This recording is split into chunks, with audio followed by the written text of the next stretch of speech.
bombers set off in the morning for downtown Nairobi. Their target, the United States Embassy, was located at one of the busiest intersections in the city. Their truck was carrying 2,000 pounds of TNT.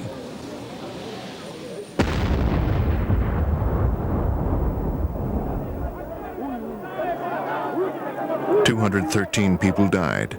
5,000 were wounded."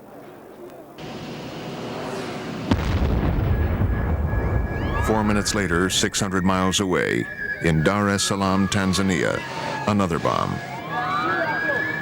Another 11 people died, another 85 wounded. The question was why, and to what end? U.S. Ambassador to Kenya, Prudence Bushnell. For 2 nights after the bombing, I was plagued with the question, what's the point? What is the point? And since then, I have heard what the point is, because Mr. bin Laden explained the point. The point, he says, is, I hate Americans, and I'm going to kill you. If that's the point, it certainly is the wrong point, but it's the point of one man, one renegade, somebody who certainly doesn't have his feet in the kind of reality I deal with every day. Osama bin Laden, the man the U.S. government calls a renegade, is today the most wanted man on earth with a $5 million bounty on his head. But who is this man? Is he just one lone renegade? The American government don't get it. They don't get it, no. Ahmed Sattar is a close associate of Sheikh Omar Abdel Rahman. 5 years ago, the Sheikh was arrested, tried, and convicted for conspiring to blow up the Statue of Liberty, the United Nations headquarters, and the Holland Tunnel.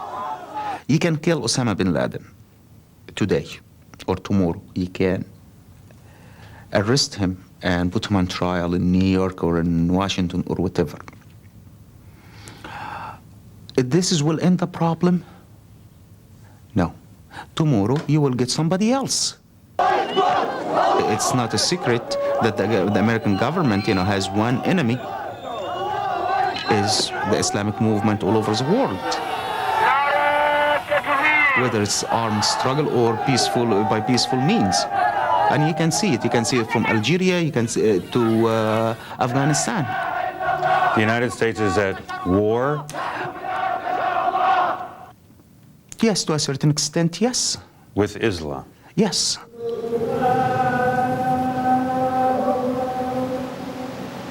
For the vast majority of Muslims, Islam is a religion of peace.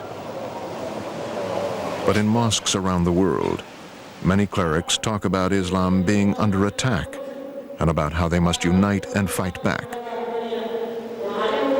It is what Muslims call jihad, the obligation to defend Islam from any and all enemies.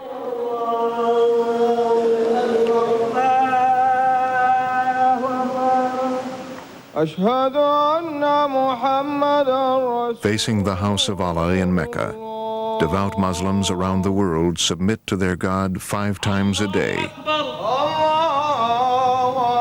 Mecca is at the heart of Islam, in Saudi Arabia, the land of the 2 holy mosques of Mecca and Medina. It is also the homeland of Osama bin Laden.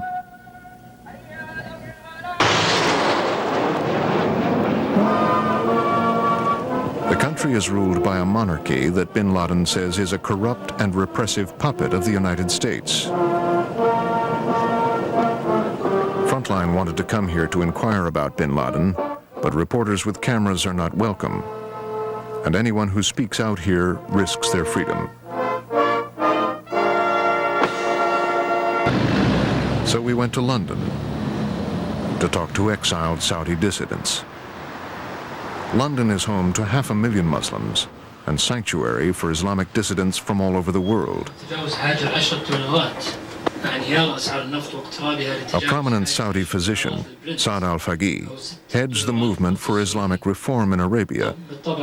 He says he opposes the use of violence, but he knows a lot about bin Laden and his views. He is a product of a new social structure, new social feelings in the Muslim world, where you have strong hostility not only against America, but also against many Arab and Muslim regimes who are allied to America. Who are the bin Ladens? Bin Laden family is very interesting. His father came from a family from Hadramaut, South Yemen, who are famous to be successful merchants and businessmen by talent, probably by their genes as successful businessmen. So successful were the bin Ladens that they amassed a multi-billion-dollar fortune in the construction business. It helped that the father had close ties to the king, who, says Al-Faqih, issued a decree that all government contracts had to go to the bin Laden construction company. Osama bin Laden is the 17th son of 52 children, presumed to be heir to a $300 million fortune. But Osama bin Laden wasn't all that interested in money or the family business. Some people have told us that in the 1970s he was lost. He didn't really have a career or a direction until he went to Afghanistan. Exactly. He was a student in the university, and then he was taken by the news of Afghanistan, and he moved there. Even in the first 3 or 4 years in Afghanistan, nobody noticed that he was there.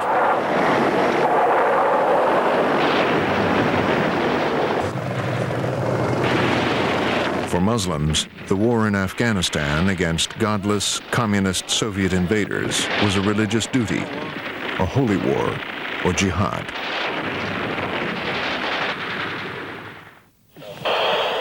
Thousands of Muslims flocked to Afghanistan from all over the world. Saad al-Faqih came as a surgeon. But what was the attraction to go to Afghanistan? Well, it was a golden opportunity to live the life of jihad, because you cannot practice jihad in Saudi Arabia, you cannot practice jihad in the Gulf, you cannot practice jihad in any other country. So the only way to practice actual jihad in its full-scale sense, that you carry a weapon and fight the enemy of Islam. For Americans, the Afghan war was a chance to weaken the Kremlin. The U.S., along with its chief ally in the region, Saudi Arabia, pumped in $6 billion of not-so-covert guns and ammunition in order to defeat the Russians. Milt Bearden was the CIA field officer charged with overseeing the agency's operations. How important was the Afghan war as an event for the Arabs and for the United States? It's a very big deal. A small Islamic nation of 15 million people stood up to the Soviet Union with assistance from others and forced that entity called the Soviet Red Army to withdraw. The first of a great moment in a resurgent Islam. This is bin Laden in Afghanistan. At age 22, he came here and used his family name and influence to help raise money for the cause. Bin Laden actually did some very good things. He put a lot of money in a lot of right places in Afghanistan. He never came on the screen of any Americans as either a terrific asset or someone who was anti-American. Bearden was familiar with the Arabs that came to Afghanistan. He says the idea that Osama bin Laden led a force of freedom fighters through bloody and heroic battles with the Soviets is pure myth, as is the idea that bin Laden was a creation of the CIA. You knew of Osama bin Laden at the time was as a fundraiser, not as a fighter? Oh, not as a fighter. There were no Arabs who had what I would call a major role in fighting the war. I think there was one battle in the spring of '87 that bin Laden was engaged in, and that's it. That's not true. He was involved to the bone in fighting in Afghanistan. Al-Faqih and members of the Saudi opposition tell of a different bin Laden. They recount a leader among soldiers. And people who work with him or live with him like him a lot, because he's having the two characters for people to be liked. The charisma, the aura in one side, and also the humbleness and being simple and being generous and soft on the other side. People who lived with him very closely, they told me that you are taken by his personality and you are forced to have strong affection towards him and respect. When the Soviets withdrew from Afghanistan in 1989, victory over the Red Army left bin Laden and his followers extremely confident. Well, we can do things. We can achieve things. Ahmed Sattar says the war was an inspiration to Muslims everywhere. I mean, if you can defeat what If I Ronald can- Reagan called the evil empire, Yes, if I can defeat the evil empire, I can defeat anybody else. Saeed Aburish is a Palestinian-born author living in London. He says the war in Afghanistan did much more than just boost confidence. What happened is the people who went to Afghanistan became radicalized. You know, they assumed a political role above and beyond the original purpose of facing the Russians. They wanted to go back home and have a say about how things were being done in their own countries.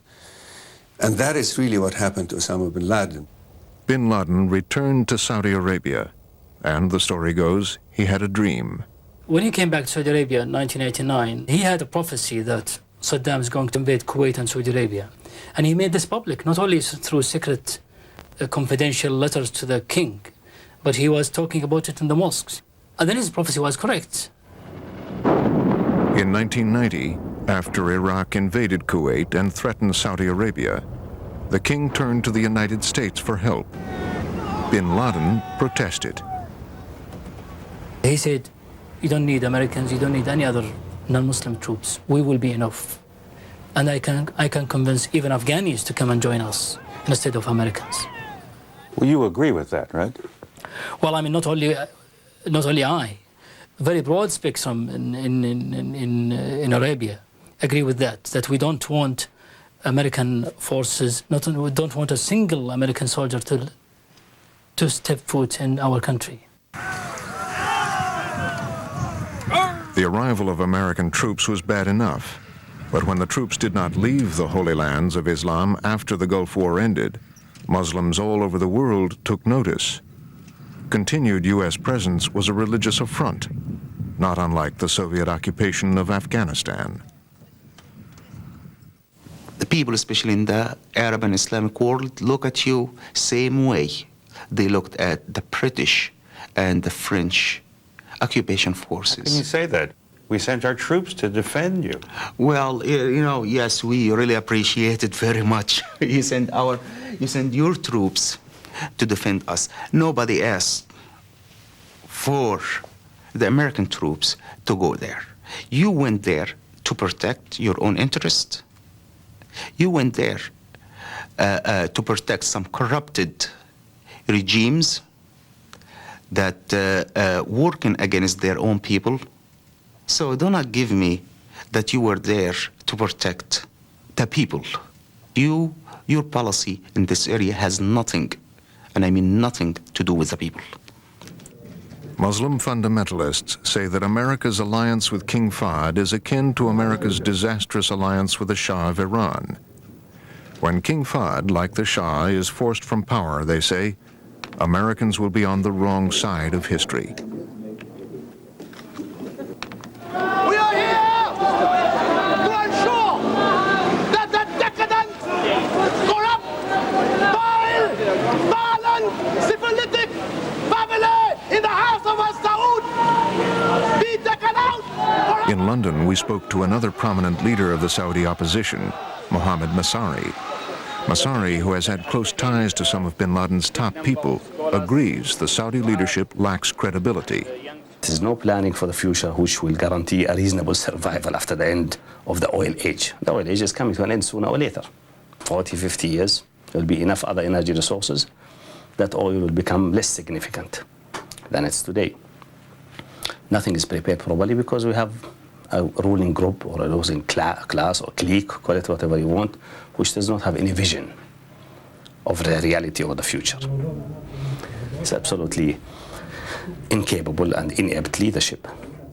Already, critics of the Saudi government point out the king has managed to turn the world's largest oil producer into a debtor nation. They have not used their income wisely, and they have squandered all of their reserves.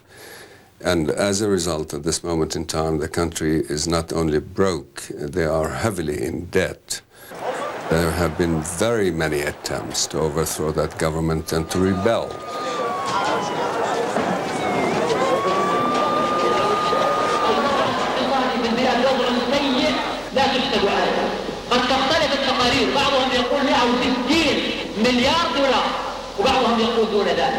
This tape of a Saudi opposition leader speaking to a crowd of supporters was smuggled out of Saudi Arabia by Saudi activists. In the early 90s, bin Laden was known to have made similar protests. Osama bin Laden is the product of these movements. And Osama bin Laden is much more interesting than most of them because Osama bin Laden belongs to a family which is part of the establishment, the ruling establishment of Saudi Arabia. And therefore it is an indication of how bad things have got when a member of the establishment becomes a radical Islamist against the regime. Osama bin Laden's first demand is that the American troops in Saudi Arabia should leave the holy soil of Islam. For his open opposition to the government, bin Laden had his passport taken away. But dissent inside the royal family over the direction of the kingdom was creating a base of influential support for Saudi dissidents. Bin Laden was able to arrange an escape. In Washington, practically no one had heard of Osama bin Laden. The CIA knew only that he was a vocal opponent of the Saudi regime and of U.S. troop presence. Troops U.S. officials felt were a necessary defense against possible future attacks from Iraq. American forces are in Saudi Arabia, helping to protect Saudi interests as well as American interests. Frank Anderson was with the CIA from 1968 to 1995 and was considered one of the agency's leading authorities on the Arab Middle East. What they're saying is it's despoiling our Holy Land to have American troops, infidel troops, in the land of Muhammad. This becomes a religious violation. And as a Christian, it's difficult for me to get into a Muslim theological argument, but it's bad Islam. I reject bin Laden's criticism, as do most Muslims I know reject his criticism. Is the presence of U.S. troops in Saudi Arabia truly an affront to Muslims? Yes. We came to Arlington, Texas, home to a large American Muslim community, to find out if bin Laden's ideas had any resonance here. I grew up in Saudi Arabia, and you did a good favor, you know, you defend Saudi Arabia and Kuwait. Thank you very much. We appreciate that. We'll give you how much billions you ask for. However, the average Arabs or the average Saudi citizen, it's like, you know, you have a Thanksgiving party. All your relatives came to visit you from out of town. Thanksgiving is over. You know, please leave. You have 30 people in your house, and they don't want to get out. When they welcomed U.S. troops in the Gulf, the Arabs did not vote for strangulation of the Iraqi people or dismemberment of Iraq. They only agreed to pushing Iraq out of Kuwait.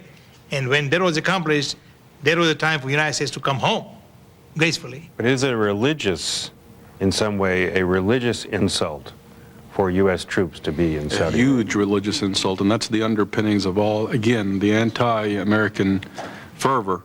We see the second holiest place in Islam, in Jerusalem, has been under occupation for almost 50 years now. Now, most Muslims view that the holiest sites in Islam are also becoming under occupation. It's unfortunate that we don't view our foreign policy with at least one inclination or a small bit of inclination towards the Islamic religion or culture. It is an insult for most Muslims for the American troops to be there. In 1991, Osama bin Laden took refuge here, where the white and blue Niles meet, in the ancient city of Khartoum in the Sudan. Across the Red Sea from Saudi Arabia, the Sudan is one of the poorest countries in the world. But in 1989, radical Muslims backed by the Sudanese army formed a government dedicated to transforming the country into an Islamic utopia. In the early 90s, the Sudan was attracting Muslims from all over the world, including many of the newly radicalized veterans of the Afghan War. President Bashir remembers bin Laden. أنا تعرفت عليه في الخرطوم هنا بعد ما جاء. Yeah, I've met him here in Khartoum after he came. What kind of person is he? هو طبعا يعني شخص عادي، شخص متدين لحد كبير جدا. يمكن الفترة اللي قضاها في أفغانستان يعني يعرف أنه هو يؤمن بأنه ممكن بالعمل العسكري يحدث تغيير يعني. In the Sudan, bin Laden set up a host of businesses, among them a tannery, 2 large farms, and a major road construction company. And he reportedly paid for 480 Afghan vets to come work with him. The Sudan liked this wealthy Saudi, who was enthusiastic about investing in their fledgling Islamic State. When bin Laden finished a major road construction project, President al-Bashir treated him like a national hero. But the FBI and the CIA were wary. They had pegged the Sudan as a haven for Islamic terrorists, and the CIA was picking up some evidence, although inconclusive, that bin Laden was now sending money to Islamic militants around the world. The intelligence that was being created pointed increasingly to him as someone that had to be dealt with. Larry Johnson, a former CIA officer, was deputy director of the State Department's Office of Counterterrorism from 1989 to 1993. But we shouldn't take as credible their claim that when they had Osama in Khartoum, he was basically building roads. And no, absolutely not. I think that's, that's ridiculous. Because the fact of the matter is, if he's absolutely up to, charitable works and constructive public projects, he wouldn't have been an issue. Then came a seismic event, the World Trade Center bombing. This was the first act of Islamic terrorism on U.S. soil.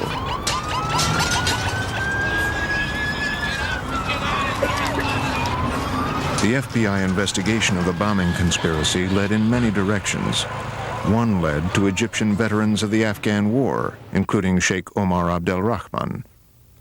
Another eventually led to this man, Ramzi Youssef, who investigators believed at the time had a financial link to Osama bin Laden.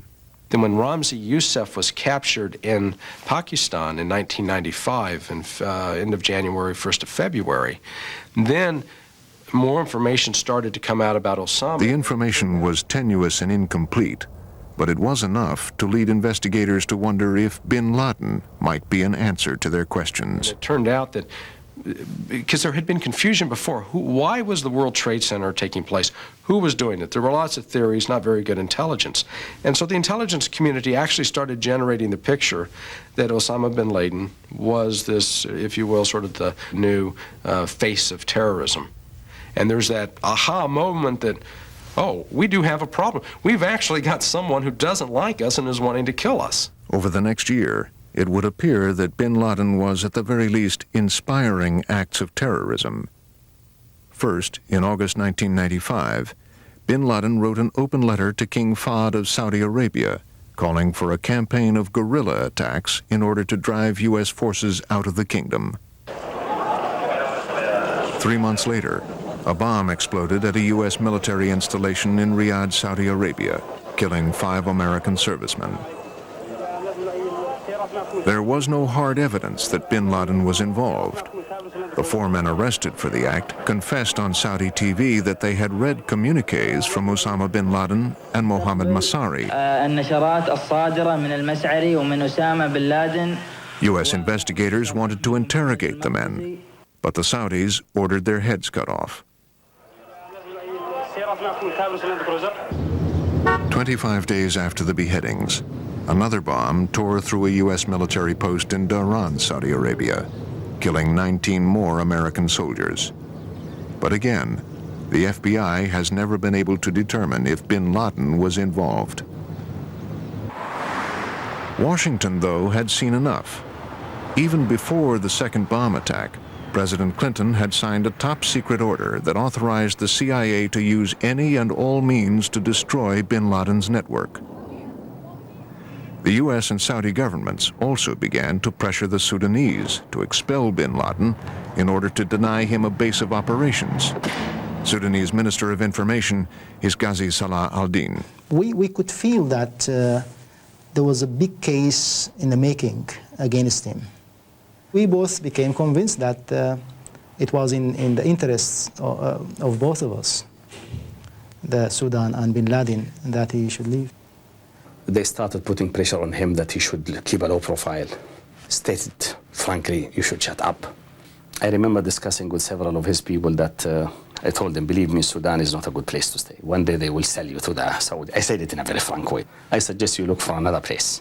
Sooner or later they will either sell you or kick you out. وحقيقة ان احنا حتى لما السعوديين طلبوا مننا انه نحن نبعد أسامة، احنا كدنا لهم انه وجود أسامة في الخرطوم افضل لهم من اي مكان اخر، لان نحن السودان مسيطرين عليه، ما بنسمح له باي عمل، هو بيلتزم تجاه الحكومة انه ما يقوم باي عمل ضد اي دولة. نحن ما السعوديين نفسه ما اتصلوا بينا، ما ذكروا انه أسامة له دور في هذه العملية أو هم أسامة مطلوب لديهم في هذه العملية، وكل الطلب مننا أنه نحن نبعد أسامة. So off he goes to Afghanistan, which I comment is probably the best move since the Germans put Ilyich Lenin in a boxcar and sent him to St. Petersburg in 1917. You mean by letting him leave or forcing him to leave, you incited? By forcing him to leave, we left an area where perhaps we could have controlled or monitored him more closely and to see what he was doing. He was forced out of the area into Afghanistan. The high mountains, as he said, of Hindu Kush, the high mountains, do not bode well for any much of intellectual and political activity. So, being disillusioned by the Sudanese, who pretend to be at least a model of a modern Islamic government, he decided, no, now it is time to go to war. Bin Laden moved back to Afghanistan along with 200 of his followers in the spring of 1996. That summer, he issued a fatwa, or religious decree, calling for war on Americans. بالنسبة لأمريكا ركزنا عليها في البيان السابق وبضرورة جهادها لأنها تصدرت هذه الحرب الصليبية ضد الأمة الإسلامية وأنزلت أعدادا كبيرة من قواتها في بلاد الحرمين بلغت مئات الآلاف فضلا عن تدخلها.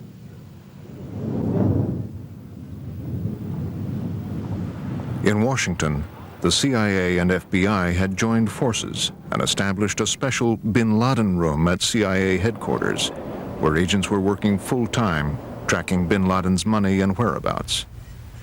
Estimates of his wealth range from 300 million, which assumes he has received his full inheritance, to much lower figures. Mohammed Masari knew bin Laden's accountant. With his limited resources, let's again face facts. We are speaking about a man who has maybe a couple of millions or 10, 20 millions, but not 200 millions or 2. This is nonsense. This is just imagination, fantasy running away. The CIA was also tracking bin Laden associates, who they believed had set up cells or operating units around the world. One man they were interested in was a Lebanese-born American citizen named Wadi El-Haj. El-Haj had worked as bin Laden's personal secretary in the Sudan. El-Haj also had connections to several of the men convicted in the World Trade Center bombing case. When investigators caught up with El-Haj, he had moved from the Sudan to this neighborhood on the outskirts of Nairobi, Kenya. In August of 1997, the FBI and the CIA decided to come here and search his house. There was a knock on the outer gates, and El-Haj's mother-in-law was in Nairobi visiting her daughter. and they came into the house. She agreed to talk to us only if we obscured her identity. She was just frightened to death. And Wadia wasn't there. He was not At there. the time of the raid, Wadi was in Afghanistan. When the FBI and the police came in, what did they say? They were very pleasant, but the police said they were looking for stolen property, and they searched the whole house. Of course, Wadea, being how he is, he had all his little papers all over the desk, his notebooks, his other personal papers, his little ledgers, his address books. They scooped them all up and took them, every single one. And they came out of one of the bedrooms with Wadea's PC. And from El-Hajj's personal computer, the FBI downloaded and translated a letter written by one of El-Hajj's associates. It showed that the author was afraid the cell was under surveillance. There are many reasons that lead me to believe that the cell members in East Africa are in great danger. My recommendation to my brothers in East Africa was not to be complacent regarding security matters, and that they should know that now they have become America's primary target. The FBI and the CIA believed that they had uncovered a significant terrorist threat, and they reported their findings to the embassy and to the State Department. But without more evidence, they couldn't arrest El-Hajj. Instead, they encouraged him and his family to leave. But before they leave, they say it would be a good idea if you left the country? Yes. They offered to put her on the next flight. This was the FBI, or this was the... FBI. They said it might not be safe for you here. Did they mention anybody's name, like Osama bin Laden or anything? No, I don't remember that. If they had, it went over my head. I didn't hear it. The raid was intended to disrupt the cell, but other associates of bin Laden disappeared into the Muslim communities of East Africa, where, according to U.S. government sources, U.S. intelligence is virtually non-existent. East Africa is home to a majority Muslim population.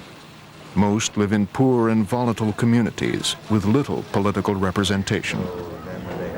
We spoke to a leader of the Muslim community in Dar es Salaam, Maulid Haji. The journalists here, they are Christians. The judges here, all of them, they are Christians. Policemen, commissioners of policemen, they are Christians. Principal secretary, wherever you go, all over the ministry, they are Christians. District commissioners, all over them, majority, they are Christians. So there is anger growing in the community. Of course. Haji's complaints are not isolated. In early 1998, rioting between Muslims and Tanzanian police caused the U.S. Embassy there to go on high alert. This footage was censored by Tanzanian TV for fear that unrest would spread.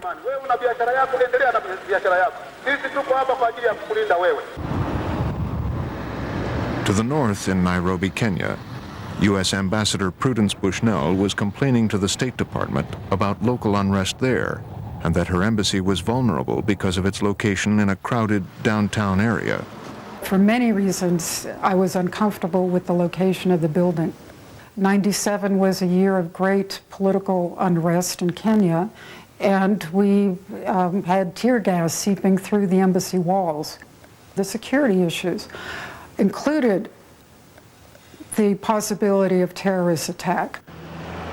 The possibility of a terrorist attack was very real in Nairobi in the fall of 1997, in addition to the discovery of the bin Laden cell. This man, Mustafa Ahmed, said he knew of a plot to detonate a truck bomb in the basement of the embassy building. In the midst of all this, Ambassador Bushnell asked the State Department to move her embassy, but she was turned down. By the spring of 1998, the CIA had developed a secret plan to send commandos to snatch bin Laden from his mountain retreat in Afghanistan. In Afghanistan, bin Laden was escalating his war on America. In May of 1998, he staged a media event for ABC News and the world. Quiet, please. And it's really important that no one stand up. Bin Laden had invited ABC's John Miller to interview him. Bin Laden, adept at using the world's media, made his own videotape of the meeting, which was provided to Frontline by a bin Laden associate. Mr. bin Laden, to Americans, you're an interesting figure. A man who comes from a background of wealth and comfort, who ended up fighting on the front lines. Many Americans would think that's unusual. Bin Laden had just issued a new fatwa calling for the killing of Americans anywhere at any time. He told Miller that America is oppressing Muslims and plundering their oil. We believe, he said, that the worst thieves in the world today and the worst terrorists are the Americans. Nothing will stop you, except perhaps retaliation. Around the time of that interview, the director of the CIA, fearing too many U.S. casualties, called off the commando raid on bin Laden's camp. At the same time as that fatwa, a man believed by the FBI to be a bin Laden associate moved into this upscale section of Nairobi.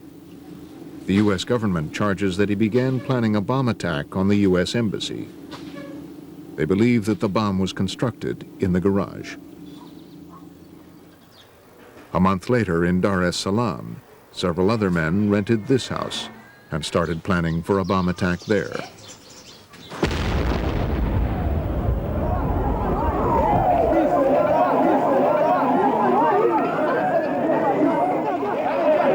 The bombs went off exactly 8 years to the day after U.S. troops were ordered into Saudi Arabia.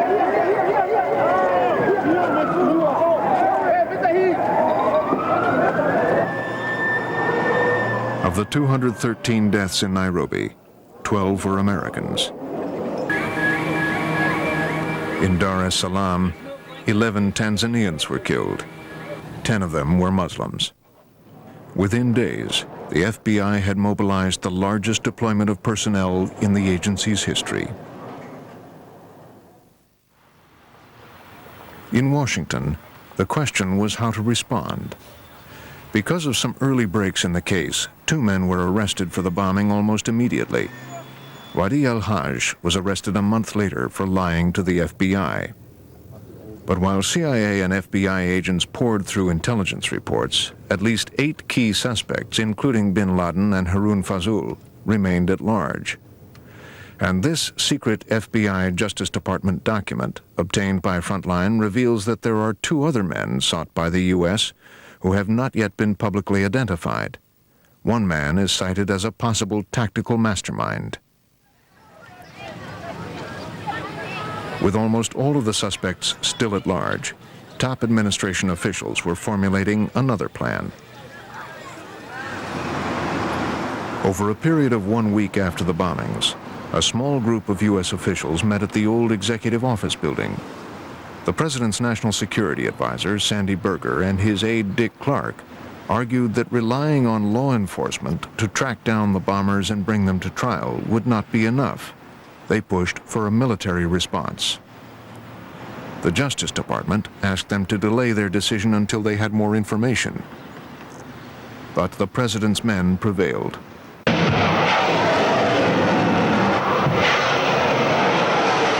Today, we have struck back.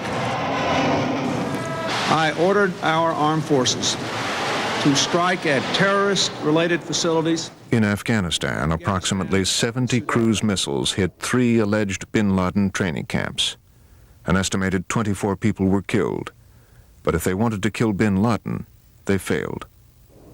In the Sudan, approximately 13 cruise missiles hit a pharmaceutical plant. The night watchman was killed.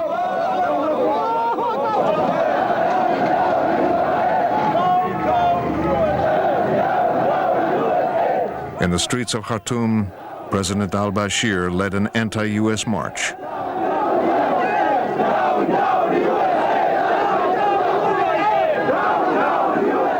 we absolutely sure that this pharmaceutical plant in Sudan was producing nerve gas? In the days following the bombing, the president's national security advisor, Sandy Berger, faced questions about the missile strikes, especially the attack in the Sudan.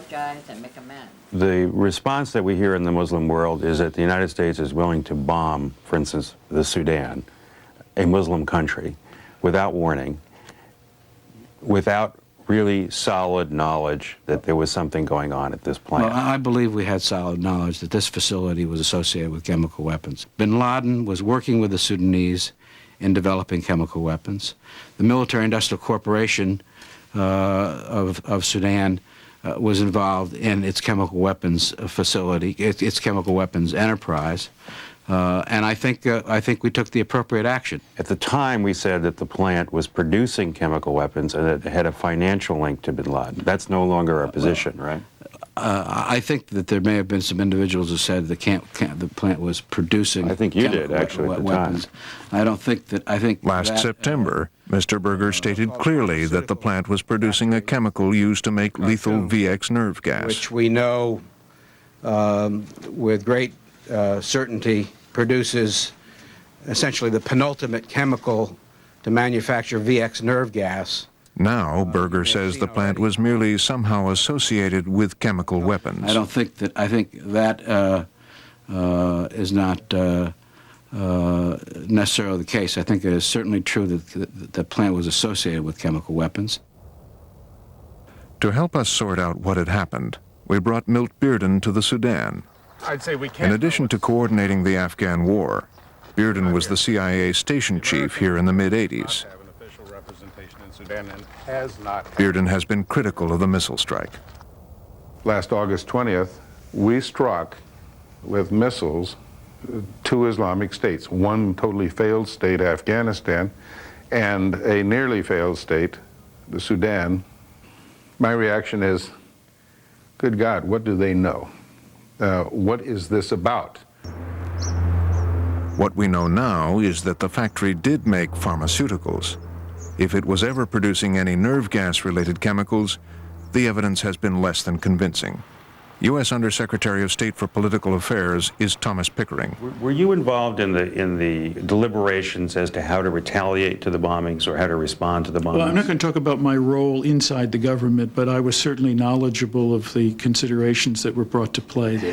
How carefully were the consequences of sending missiles into 2 of the poorest Muslim Islamic states in the world? Very carefully evaluated because they happen to have harbored, after very considerable examination of the facts, people who were literally declared themselves at war with the United States and wanted to carry that war further to the United States after they had destroyed our embassies, killed 12 Americans and 250 Kenyans. And you were comfortable with the idea of U.S. missiles going into another country? I'm never comfortable with the idea of using military force, but I felt it was extremely important on that occasion when we could take steps to defeat efforts we knew that were being planned to be taken against us, that we do so.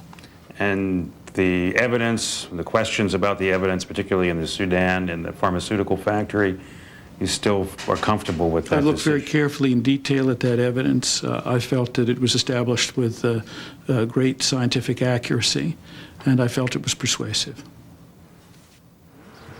There were 2 problems with the government's case. First, a test on a soil sample that the administration says proves that the plant was involved in chemical weapons production is, according to many experts, inconclusive. Despite repeated tests by others, there have been no independent confirmations of the government's soil test. Second, the administration has failed to demonstrate a solid financial link between the plant and bin Laden. Mr. Berger and others have said, rest assured, we have the intelligence. It's there. We're comfortable with it. Trust us. Look, if you've got intelligence sources and methods to protect, don't worry about it. Bite the bullet. Lay the intelligence on the table. If you got to move somebody out for safety, do that, but lay it on the table now. Let us see it. This is not going to go away. The doubts are not just lingering, they're growing. Doubts about? Why did we strike? Why did we commit an act of war against a sovereign state with whom we have diplomatic relations? Commit such an act without a single warning ahead of time. Just as the missile strike has made Washington uneasy, the Sudanese have wasted no time in capitalizing on it. Sudanese officials were happy to give us tours of various military facilities like this one, as if to prove conclusively there are no chemical weapons made in the Sudan. But it is troubling that Sudan has refused to sign the United Nations Chemical Weapon Treaty. On the other hand, President Bashir insists that the U.S. government is welcome to send a professional chemical weapons inspection team to Sudan at any time.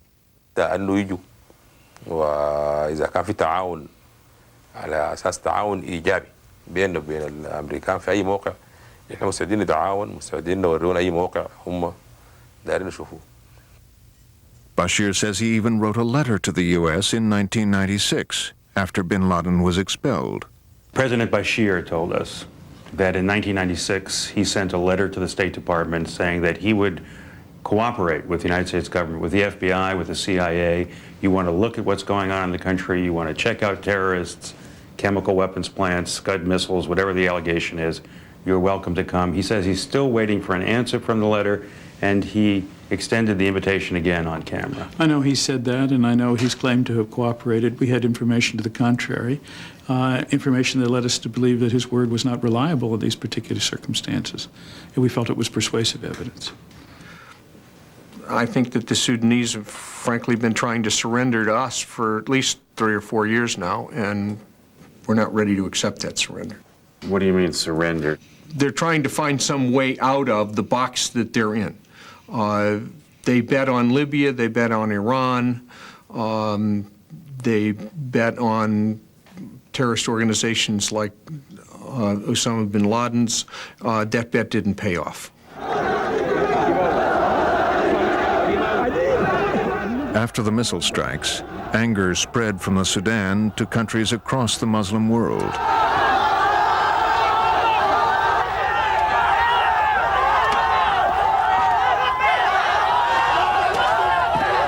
Anyone who can make Americans react with cruise missiles, the people seem to be saying, must really be somebody.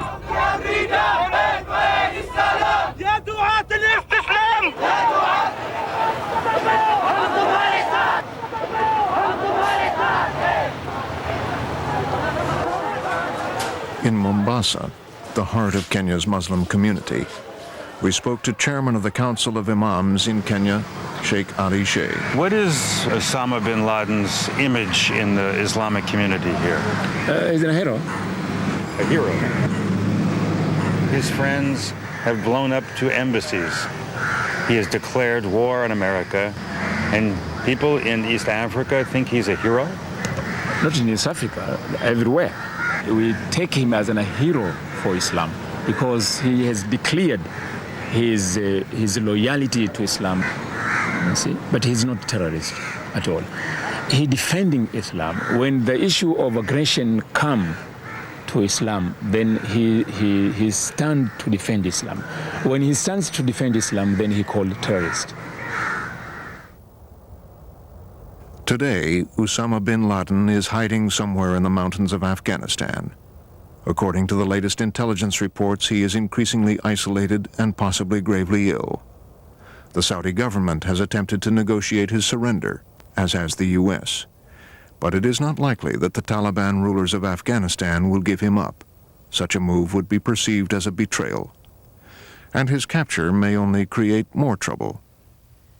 In recent months, with bin Laden isolated and out of touch, U.S. government officials report a large increase in the number of serious terrorist threats against U.S. installations worldwide.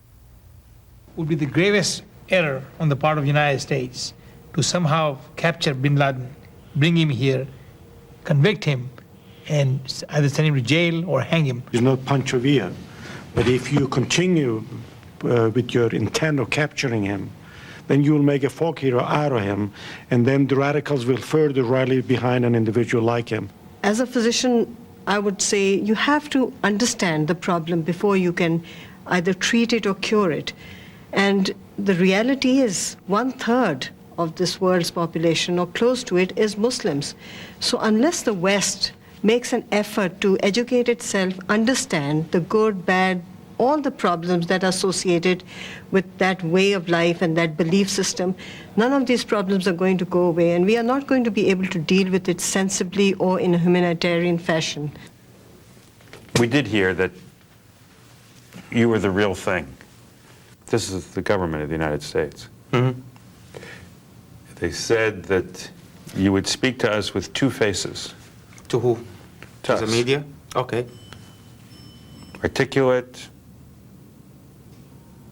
intelligent, peaceful, But that beneath that, there's another face. Okay. Which is willing to commit acts of violence or promote them. Okay. But you would never show that to us. The American or the intelligence community can think whatever they want. Do I believe in self-defense? Yes, I do. Do I promote self-defense? Yes, I do. It's part of my belief, part of my religion. I'm not gonna stand up or sit down, okay, and you smack my right cheek and I give you the left one. No, you smack my right cheek, I will punch you right in the face. This is it. Keep away from me and I will keep away from you.